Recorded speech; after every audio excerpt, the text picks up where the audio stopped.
Do you constantly get in your own way? Are you sometimes your own worst enemy? Do you shoot yourself in the foot?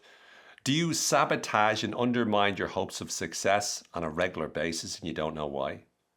Well, if so, you're in the right place. Today on the Change Your Minds podcast, I'm going to walk you through the reasons why we engage in self-sabotage. Why do you mess yourself up when you really don't want to? When you want to be happy, you want to be successful, you want everything to go well, but somehow you keep making the same mistakes over and over again.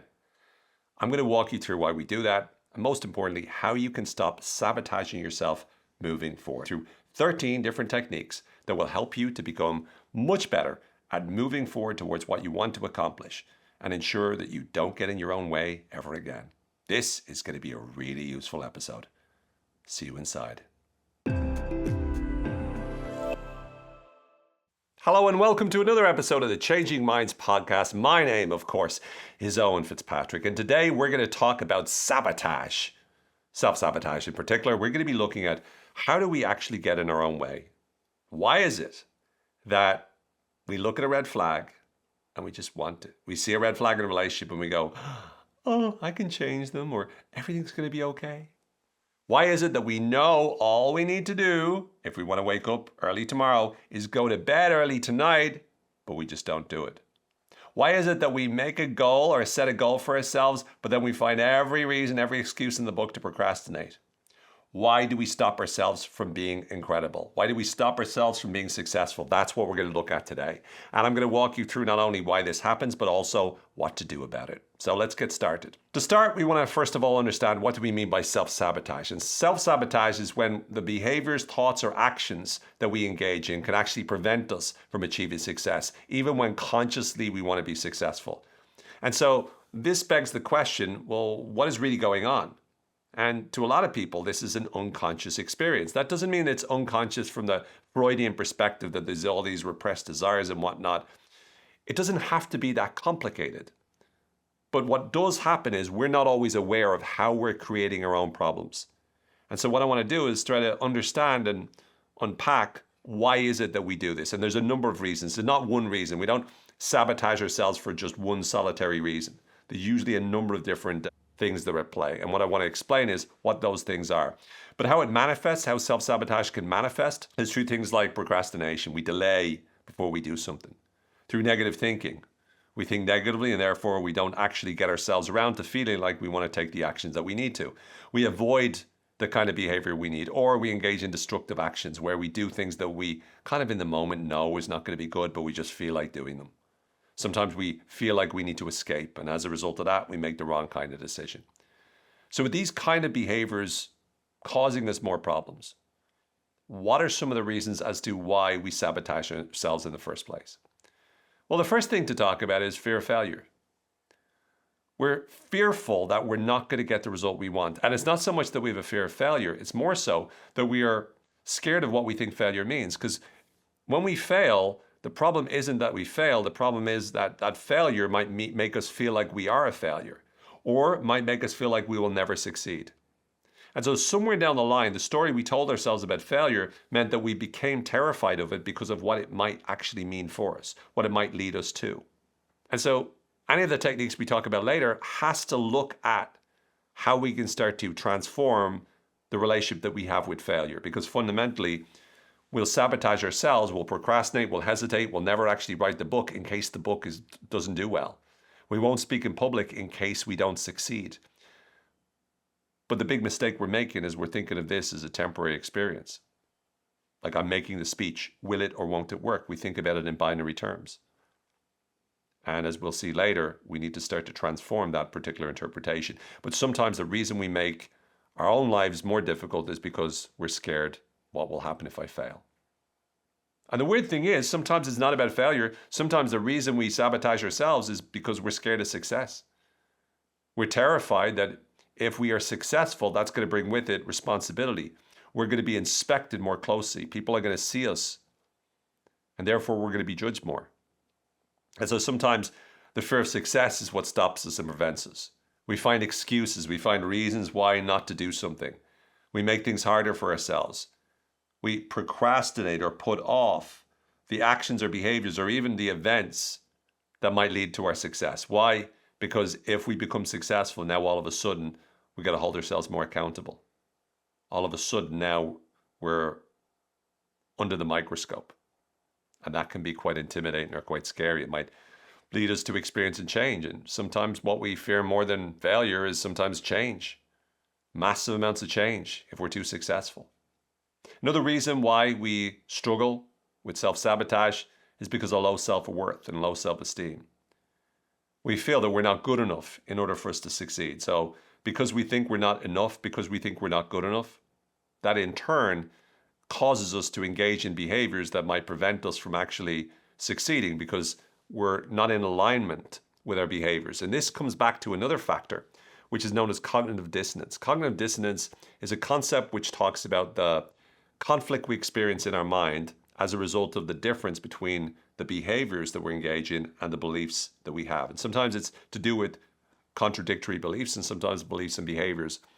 But fundamentally, this cognitive dissonance is at play whenever we have low self-esteem because we don't believe we're good enough, and therefore doing the actions that would demonstrate that we're good enough is not in alignment with who we are. And therefore, it's not just our low self-esteem. It could also be we just don't see ourselves as the kind of person who does that successful behavior. Therefore, our brain finds ways to sabotage and prevent us from doing this. So you see, a lot of this comes down to the perceptions that we have about ourselves, the perception we have about failure, the perception we have about success, the perception we have about our own self-worth, the perception we have about the kind of person we are.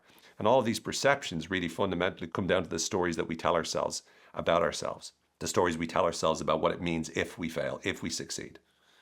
So once again, pointing to some of the techniques we're going to go through in a little bit, we need to start to reflect on these and keep these in mind. The next reason why we tend to sabotage ourselves is what we call learned helplessness. This is really based upon the work of Martin Seligman, who is also the father of, let's say, positive psychology, the field of positive psychology. And it's the notion that oftentimes we can get to a state whereby we learn to be helpless. We feel that nothing we do matters or nothing we can do will change, therefore we just give up. So sometimes we sabotage ourselves because we learn that, oh, well, I probably can't do anything about this, therefore we don't even try. And that learned helplessness experience means that we find ourselves sticking to the situation or environment we find ourselves in and not trying to push ahead as a result of that. The next one is guilt. And guilt is one of the things that can get in our way because we can feel guilty, first of all, about past mistakes, which means we don't deserve success, but also guilty in relation to our success compared to other people. If, for example, you have the opportunity to make lots of money, but you keep spending that money or doing it, could be as a result of guilt because you feel guilty because you're making this money and someone else in your life is not. So the people around you maybe are being jealous. Now, sometimes that might be about fearing of their judgment, which is something else we'll talk about. But sometimes you feel guilty about the fact that you're winning, at least in the game of money, and they're not. You're making and earning more than they are. And sometimes that guilt can cause us not to want to feel guilty. So to try to absolve ourselves from the guilt, we ruin ourselves so we don't have to worry about feeling guilty. Because if I'm not successful, it means that I'm not getting better results that I should be based upon what I've done in the past. Or if I'm not successful, it means I'm not doing better than other people, so I don't have to feel bad about that either. Another thing is fear of judgment, this notion that we fear the way other people perceive us. And again, this can come into our minds whenever it comes to other people's attitudes. We fear other people will judge us if we're successful. We fear other people will judge us if they're not doing as well as us. And we don't want other people to dismiss us or not like us. Therefore, we keep ourselves low. In many ways, this notion in Ireland we have, which is the idea of notions. You've got some notions, or the notion of begrudgery, right? Or there's this saying in Japan, which is whatever stands out the most gets hit the hardest. Or the tall poppy syndrome, as it's known in Australia. All of this really talks about this notion that so often we can hold ourselves back and not do as well as we like to do because we're too concerned with what other people think. We're too concerned about being judged with that. And again, growing up where I've grown up, which is the greatest country in the world, the most amazing Ireland, which I love, sometimes that's one of the challenges, is that if you become too successful, it doesn't always bode well for some of the people that you might know, which is sometimes difficult as well.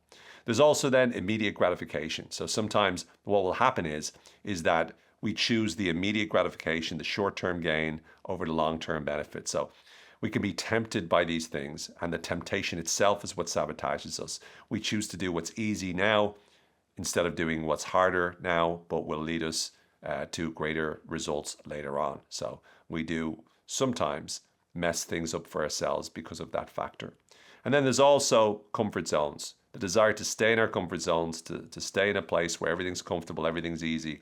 That can sometimes also be an example of what we can fall into the trap of doing too. Now, when it comes to the neuroscience of self-sabotage, very simply, obviously these short-term rewards, this sort of immediate gratification, that's an example of dopamine. Dopamine is the motivation molecule, and whenever we have a rise in the amount of dopamine in our brain, it makes us want something more. And so whenever we experience something that's a temptation, that's a rise in the amount of dopamine, which is different to the amount of dopamine we get when we think about the long-term reward. So once again, we make decisions based upon what we want more in the time. And that's an example of how dopamine can sometimes steer us to the short-term reward over the long term, which can obviously be problematic. There's also the amygdala, which is really the ability your brain has to be able to notice the threats. And as a result of that, it can stop us from maybe going outside of our comfort zone, right? It can cause us to start to see the world as a scary place, to see success as scary, to see failure or potential failure as scary. Therefore, the amygdala triggers us to be able to want to avoid the risk as a result of that. And this will also affect our ability to be rational, because the prefrontal cortex, which is where we add things up and start to make calculations, and it's where our judgment tends to reside in, or a big part of our judgment. It's where we tend to make decisions. It's how we tend to evaluate different events and various different options. But that can be very much influenced whenever we're stressed as well. So it can negatively impact our ability to make good decisions. So therefore, we can sabotage ourselves because we're not thinking as straight as we need to. We're not thinking as effectively as we need to in that moment of time. So these are just some of the things that might happen when we're experiencing it. But I really want to get into the most important elements of what we're going to be talking about today, which is what are some strategies we can use to overcome self-sabotage. And we're going to start, number one, with cultivating a sense of self-awareness. When I say self-awareness, I'm saying, number one, identify how you sabotage yourself. So if you talk through or think through all the different areas of your life where you sabotage yourself, you'll start to notice that there's a number of different ways in which you sabotage yourself. So what I really recommend you do is take some time to do an inventory of all the areas of your life where you notice that you sabotage yourself, and try to identify what specifically do you do to sabotage yourself. What is the behavior that you engage in that sabotages your chances for success? So step one, identify which areas of your life do you sabotage yourself. Step two, what are the specific behaviors you engage in that sabotage your own chances of success? And then step three, what are the reasons? And one of the reasons really come back to what we just talked about, which is fundamentally, is it because of fear of failure? Is it because of fear of success? Is it because of any of these different factors? By the way, one other factor that's important to recognize in this, and this is something that's pervasive through all, is perfectionism. So often, perfectionism can become the very thing that holds us back. Now, it's not a million miles away from fear of success, but it's this notion of, I want to be perfect. And as a result of that, if I can't be perfect, sure, what's the point? And that's something that can be pervasive and an important reality, an important reason as to why we struggle so much with moving after and accomplishing what is it that we want. So I just want you to factor in the notion of perfectionism. And indeed, when you're cultivating self-awareness, you identify, in what areas am I sabotaging myself? How am I sabotaging myself? Why am I sabotaging myself? And by doing so, then you can start to address it with the right kind of action. So once you identify it's a fear of this, it's a fear of that, it's because of perfectionism, it's because of this, that's when you then have the requisite opportunity to be able to go, okay, so what am I going to do about it? So cultivating self-awareness is one of the most important elements of being able to handle self-sabotage. We first need to see, well, how are we doing it? Another technique or approach that we need to take is to learn to transform our beliefs about failure. And not just about failure, but it could be about judgment, or it could be about success. And so often, one of the things that we do is we start to see failure as we are a failure. Failure is permanent. But the truth of the matter is that failure is just information. Failure is data. It's data that allows us to know what didn't work. And in fact, the brain relies more on data from failure that it relies on data from success. The brain creates more connections, engages in more neuroplasticity as a result of getting specific information about failure. And that word specific is the most important word there. The more we can specifically understand why we failed, the more our brain has to be able to make new connections, learn and grow, and as a result of that, do much better long term. But we need to change the game because so often we're playing the game of trying to win straight off. So often people will say, well, I want to write a book, but fear of failure or perfectionism might stop them from writing the book. But the reality is that you can't get better at writing unless you write and unless you make mistakes. Because if you don't make mistakes, you can't learn. And if you don't learn, you can't get better. And if you can't get better, you can't become a great writer. In order for you to write, you have to fail lots and lots and lots of times. That's what editing is for. In order for you to be a great speaker, you've got to speak lots and lots and lots of times. You have to fail. You need to fail to succeed. Failure is the only way you can be successful. Failure is the only way you can be successful. And so once we realize this, it transforms the way in which we think, and you can no longer fear the very thing that you need to be successful. That's the beauty. And failure is temporary. If you see failure as temporary. Failure only becomes long-term if you perceive it as long-term. If every single time you ever do, you go, see, I knew it. I knew it was a failure. I knew it was no good. I knew it. Of course you can do that. But it's not going to help. Failure is temporary. So we need to figure out what's the data.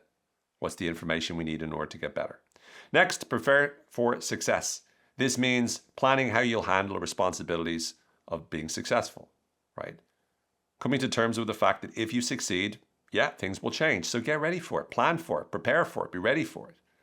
But no, fundamentally, there's a reason why you want to be more successful because it brings with it good things. And with their extra responsibility, that's what you plan for. That's what you get ready for. But you remove all of the distractions and all of the extra things that you might have had in the back of your mind and you bring them to the front of your mind and go, okay, what am I so worried about? All right, what am I going to do? What am I going to do to be ready for this? That's fundamentally what you're trying to do. You're preparing for success.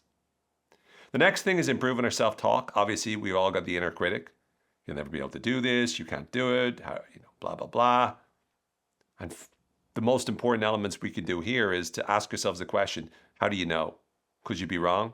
Is this thought useful? Really, it's about having a conversation with yourself and bringing the wisdom of Socrates to the table where you go, how do you know that's true? Tell me exactly what you mean. What we call in NLP the meta model. In cognitive behavioral therapy, it's your ability to test the reality, to get them to recognize that when they're communicating with you, the inner voice, the inner critic, it's communicating messages which aren't tested. And therefore, it's just speaking from fear. And your goal is to be able to challenge it and go, how do you know? Because what you're trying to do is get your inner critic to realize that it's actually just making stuff up. It's like, AI, the way artificial intelligence makes up all sorts of crap. When you ask it a question, it doesn't know the answer and it just hallucinates. It's not hallucinating. That's bullshitting. And our brain does the same thing. Our inner critic does the same thing. It goes, oh, well, you'll never be able to do it. How do you know? Because you weren't able to do it once before. Right. Imagine that was our perspective when we learned to walk. We're babies. And we try to walk and we can't. And then we go, tried to walk, didn't work. Or we call out and we want to say to our mother, give me more of that sugary thing that you're giving me. And instead of saying that, we go, doesn't work. We go, oh no, I tried to talk, didn't work. We got to think through these things. You know what I'm saying? I am saying.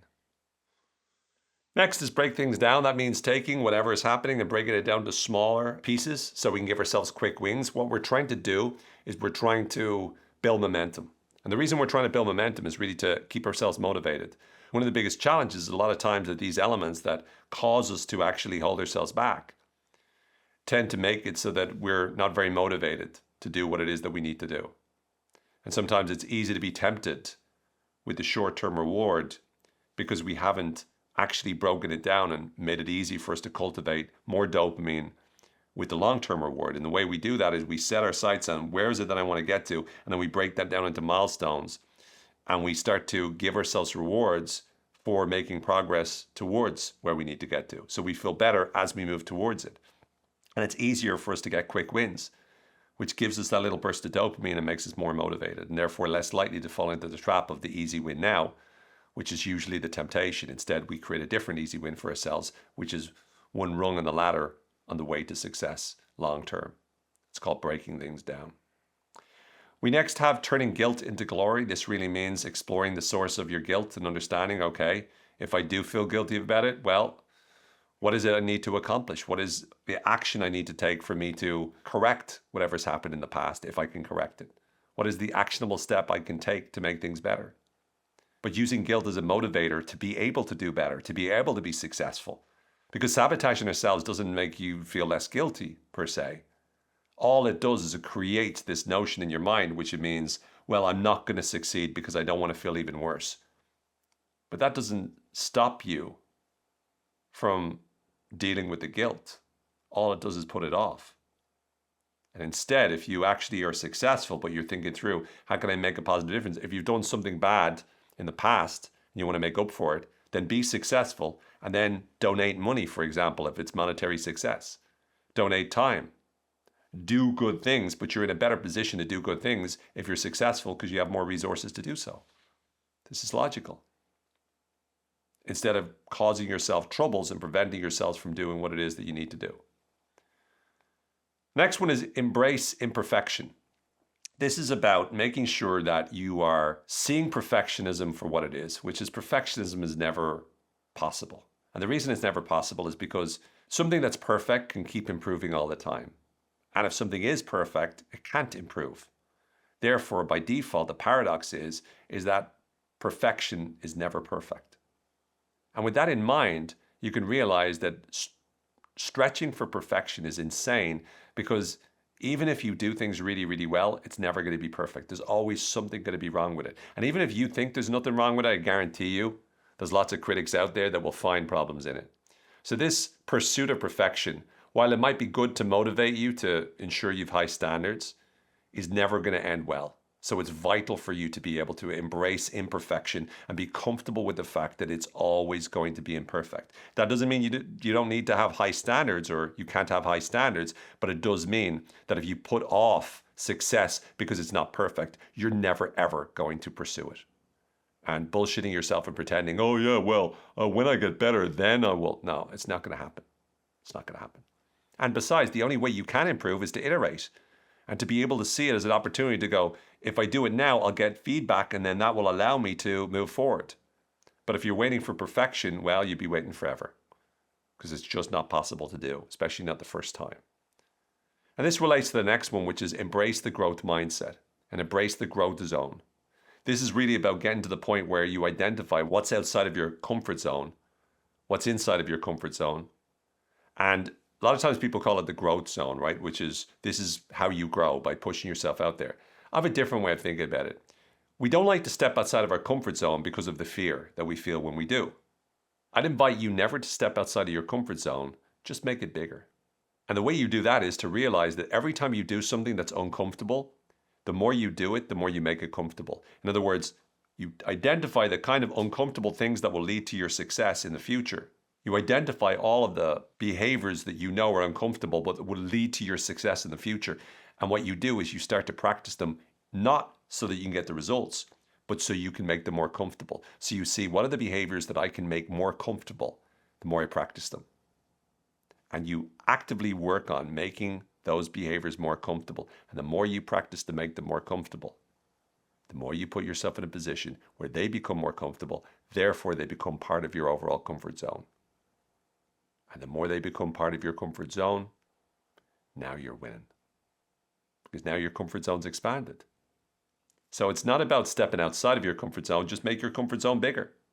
And that's going to make a really positive difference to the way in which you're able to take on these particular actions.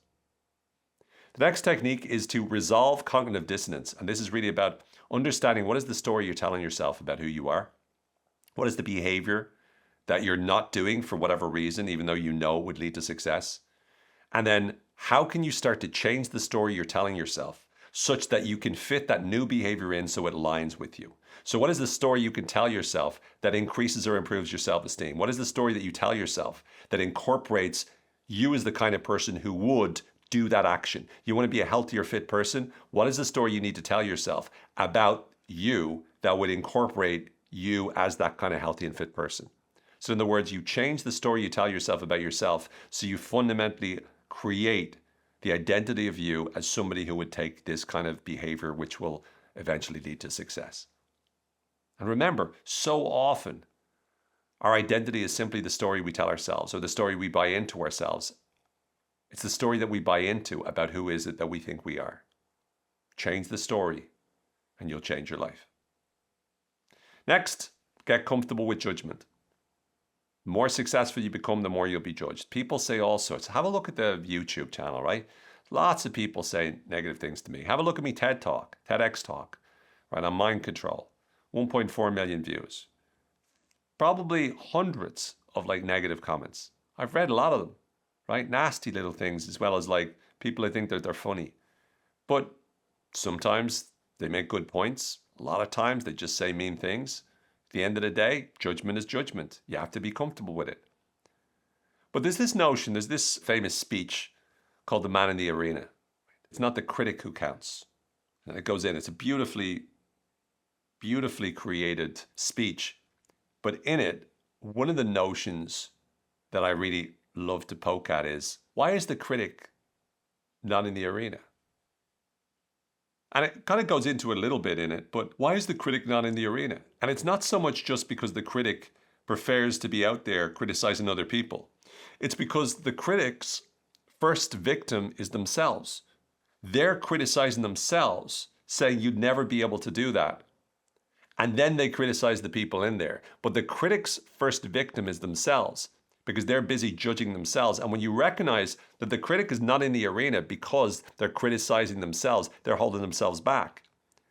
That makes it easier for you when you're in the arena not to feel as affected by them, because you know that they're already terrifying themselves into not being able to do it. So I think it's a really important insight to be able to recognize that you're going to be judged no matter what, and you have to come to terms with that. But I promise once you do, there's such a freedom from that. It's amazing. Next, make the long-term goal irresistible. So whenever you're choosing the short-term reward to sabotage yourself and the temptation, instead, think about what you truly want to achieve. Visualize it as clearly as you can, that six-pack, right? Writing that book, whatever it is, building that business. Visualize it so clearly and such vivid detail. And the more you do that, the more you generate much more motivation. You increase the levels of dopamine, and therefore you reduce the likelihood that you'll be susceptible to this temptation as well. Make the long-term goal much more attractive. Next one is find an accountability buddy. Find someone who can hold you accountable to not sabotage yourself. You can literally say to a friend, listen, I have this tendency that I always do this. Can you check in with me on this? And they help you with this. And they make it so that they're keeping an eye on you, and you can also do the same thing for them. So hold each other accountable to avoid falling into the trap of making things more difficult for each other or for yourselves. And then finally, handle your emotions. Improve what we call your emotional granularity, right? This means becoming more granular and specific about how you describe what you're feeling. Notice the emotions you're feeling. Notice the way in which these emotions feel and how they might knock you off course. And resolve to regulate those emotions so that you can still focus on what you want to accomplish and know, regardless of how you feel, you can build the disciplines that means it doesn't matter how I feel, I'm still going to work out today. It doesn't matter how I feel, I'm still going to go to bed early tonight. It doesn't matter how I feel, I'm still going to eat healthy today. It doesn't matter how I feel, I'm still going to observe that this is a red flag that I need to pay attention to. So it's almost like the more we understand the emotions we're feeling and we call them out and we label them, and we see what they're all about, then we're able to make better, smarter judgments about what we need to do. So we have our plan, we're clear of our plan, and we stick to our plan, recognizing the tendency the emotions sometimes can have to steer us off course. We recognize that potential and we nip it in the bud straight away. So we know this is what I need to do. And sometimes it means writing down, this is what I need to remember the next time. So if you do find yourself in a position where sometimes you won't make the best decision, you're able to see something written down which walks you through, these are the things you need to remember. Because there's an empathy gap we have with ourselves where sometimes we think to ourselves, oh, I'm going to make the best decision possible, but then we find ourselves triggered. So recognize the triggers. Learn to change your behavior in the moment. Lots of techniques out there, from breathing techniques to meditation to mindfulness to CBT to NLP. Lots of ways we can change our emotional state, but make sure we separate our emotions so that they don't infect the decisions that we want to make. So there you have it. Some great techniques on how you can start to prevent yourself from making the same mistakes as before. So stop shooting yourself in the foot, stop sabotaging yourself, stop ruining your own life. And I really hope you found this useful. I hope you found this helpful. Please do, if you're interested in learning more, check out my newsletter, owenfitzpatrick.com/newsletter. And also check out some of the other videos we have. We have some very cool videos, including one that's going to come up at the end. But definitely recommend checking out more of the podcast episodes. And please leave in the comments what your favorite technique was. Would love to hear more from you. For now, take care, be well. May the forces always be with you. May you be really good to yourself and achieve everything that your heart desires. Take care. I'll talk to you soon.